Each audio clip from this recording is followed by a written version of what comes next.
Assalamualaikum warahmatullahi wabarakatuh. Perkenalkan, nama saya Rizka Ashifa dengan NIM 2210302038 dari kelas 21. Di sini saya akan membawakan tentang orientasi kerja. Serta saya akan membawakan dua teori dari Abraham Maslow dan Mike Phelan.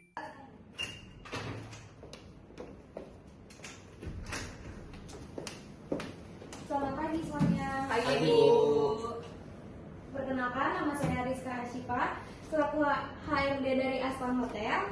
Sebelum saya menjelaskan tentang kontrak, saya akan membagikan di sini, kalian bisa baca terlebih dahulu ya.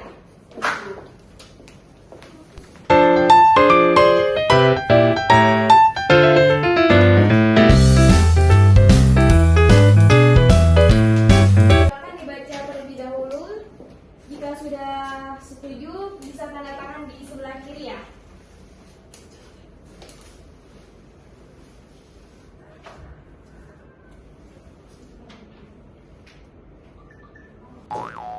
Dan untuk masa pelatihan kalian akan melakukan pelatihan selama kurang lebih seminggu. Dan untuk pakaiannya bisa menggunakan kemeja hitam ya, dari atas sampai bawah. Asal rapi aja, yang penting. Untuk sepatu juga, sepatunya tertutup. Untuk yang cewek, sepatunya kalau bisa pantofel ya. Untuk sistem penggajiannya, di sini udah pada tahu belum berapa? Belum Bu. Kira-kira itu sekitar 10 juta per bulan. Dan penggajiannya itu setiap tanggal 25 ya. Apa ada yang ingin ditanyakan kembali? Tidak Bu. Oke, sebelum lanjut ke penjelasan tentang job desk, di sini saya mau mengucapkan selamat pada kalian yang sudah terpilih dan selamat bergabung di Aston Hotel Bekasi ini. Terus selanjutnya, nah untuk divisi kalian di sini sebagai front office, tugasnya itu kalian pasti udah tahu ya, menangani check-in check-out kamar tamu dan operator telepon. Apa ada yang ingin ditanyakan lagi? Baik, terima kasih ya. Mari ikut saya. Selamat pagi, Miss. Selamat pagi, Ibu. Perkenalkan, saya membawa karyawan baru. Silakan perkenalan dirinya. Pagi Kak, aku Amal. Pagi, saya dulu. Saya berdua Pak. Di sini tugas kalian itu menangani check-in check-out kamar tamu dan operator telepon. Kalau misalnya nanti ada yang kurang paham, bisa langsung tanya ke Pak Firda aja ya. Baik Kak.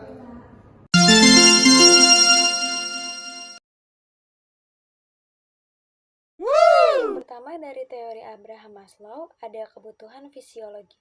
Kebutuhan ini merupakan tingkatan yang paling dasar dari kebutuhan manusia.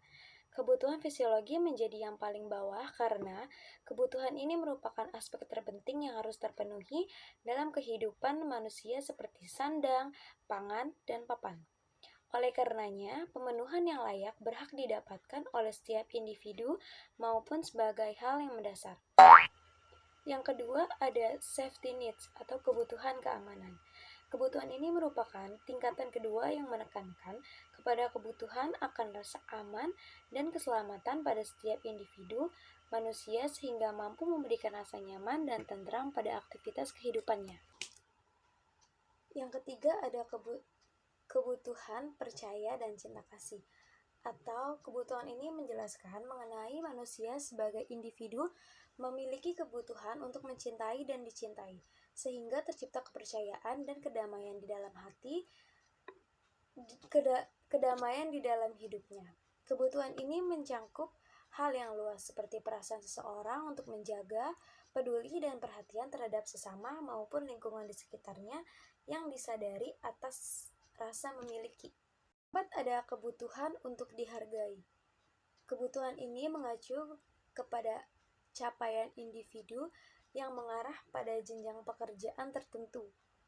Hasil perolehan dari capaian tersebut melahirkan kebutuhan individu untuk menunjukkan derajatnya sehingga dapat dihargai dan dipercaya akan harga dirinya tersebut. Ada dua jenis kebutuhan akan penghargaan diri. Yang pertama berasal dari diri sendiri, Yang kedua, berasal dari luar atau pengakuan lingkungan yang dapat berupa apresiasi, ketenaran, dan lain sebagainya. Yang kelima, ada kebutuhan aktualisasi diri. Kebutuhan ini mengacu kepada capaian individu yang mengarah pada jenjang pekerjaan tertentu. Hasil perolehan dari pencapaian tersebut melahirkan kebutuhan individu untuk menunjukkan derajatnya sehingga dapat dihargai dan dipercaya akan harga dirinya tersebut. Ada dua jenis kebutuhan yang akan penghargaan diri. Yang pertama berasal dari diri sendiri, yang kedua berasal dari luar atau pengakuan lingkungan yang dapat berupa apresiasi, ketenaran, dan lain sebagainya. Berikutnya ada teori dari McClelland. Yang pertama ada 3. Yang pertama, kebutuhan akan prestasi, kebutuhan akan kekuasaan, kebutuhan akan afiliasi.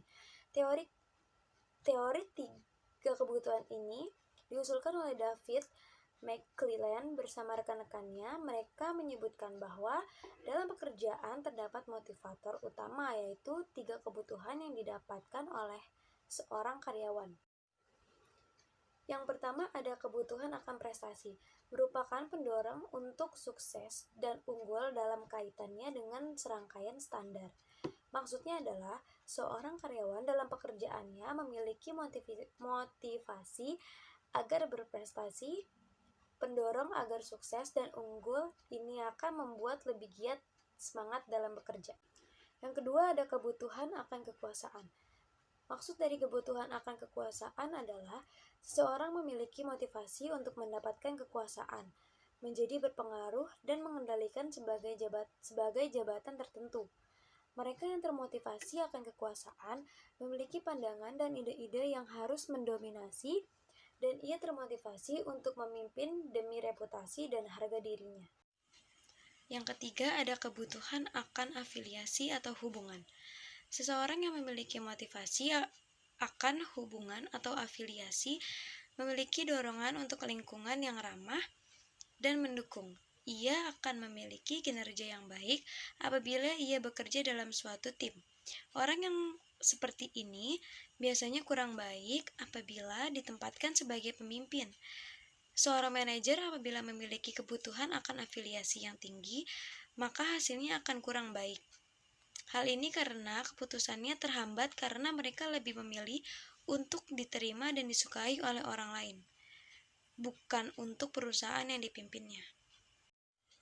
Baik, itu tadi apa saja yang bisa dapat saya sampaikan dalam video saya kali ini. Kurang lebihnya mohon maaf. Wassalamualaikum warahmatullahi wabarakatuh.